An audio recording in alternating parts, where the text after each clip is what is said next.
moa zany fikambanana vehivavy tantsaha izay fikambanana miaro ny tontolo iainana ary tena miady amin'izay famokarana biôlôjika sy agroekôlôjia izay satria ny toetrandro amin'izao efa era-malala miovaova. Izao tsika izao volana mars efa tsy misy ny orana nefa izao ny vary miteraka dia izay mihitsy ny edinay mafy amin'ilay izy atao anatin'ity tolona agroekôlôjia ity satria betsaka ny manimba ny tontolo iainana.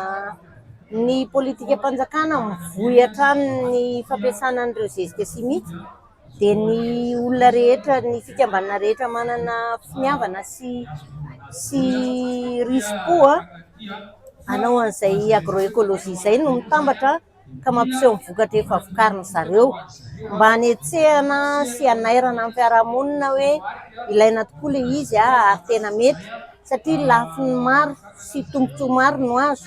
Ao aloha ny fananana masom-boly tena azo antoka, ao koa ny fananana sakafo ara-pahasalamana satria mivokatra dia vokatra biôlôjika izay ara-pahasalamana tokoa. Fa eo ankilany dia afaka mamokatra amin'ny faninana amin'ny tsena ireo vehivavy tantsaha na dia hoe tsy ampy ara ny tany ho vokariny dia efa fantatra fa ny vehivavy ny tena mamelona an'izao tontolo izao satria ilay vokatra kely madinidinika ataon'izy rehetrarehetra ny tena miangona ho lasa sakafo ary sakafo ara-pahasalamana, sakafo mahavelona tokoa. Dia izay zany ny tolona mbola ezaka hoe tokony homenan'ireo vehivavy ireo ny fanohanana rehetra amin'izay famokarana agroekôlôjia izay satria na eo ara ny krizy rehetrarehetra dia afaka miatrika foana. Raha very mampionona Zanarivony Solomon mpandrindra nasionaly ny farm na ny fivondronam-ben'ny vehivavy tantsaha eto Madagasikara. Ny farm dia nandray anjara amin'ity hetsika tanterahana amin'ity anio ity eto amin'ny faritra Analamanga noho ny fampiratiana ny vokatra agroekôlôjika sy biôlôjika. Ny farm mantsy dia anisany mikendry mandrakariva ny fahasalamana ho an'ny vehivavy, ho an'ny ankizy ary ho an'ny olon-dehibe ka mba hanajana ny zon'ny mpanjifa ihany koa dia mikendry izy manatanteraka izany teknika mpambolena izay hita fa tena tsara izany.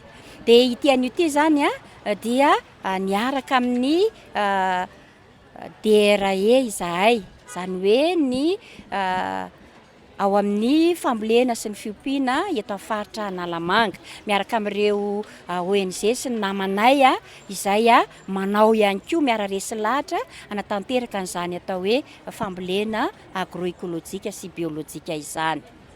Dia manao an'izao fampiratiana izao zahay eo moa ny vokatra ny sakafo azo avy amin'ny fanodonana izay biôlôjika sy agroekôlôjika ny vokatra izay vokarinay. Dia misy zany fanaovana dégustation eto misy ihany koa nefa ny fivarotanay an'izany vokatra izany. Dia ankoatr'izay misy mihitsy ireo tena vokatra maitso vao nalaina sy nitazana izay aratinay eto ihany koa mba hanitananay ny mpanjifa hanjifa n'izany. Eny mety hoe manatombo ny vidiny raha mihoatra amin'ny vidiny vokatra amin'ny ankapobeny fa ny fahasalamana entiny sy ny fandraisana anjara amin'ny fikajiana ny tontolo iainana dia tsy voavidim-bola amin'ny kareny izany.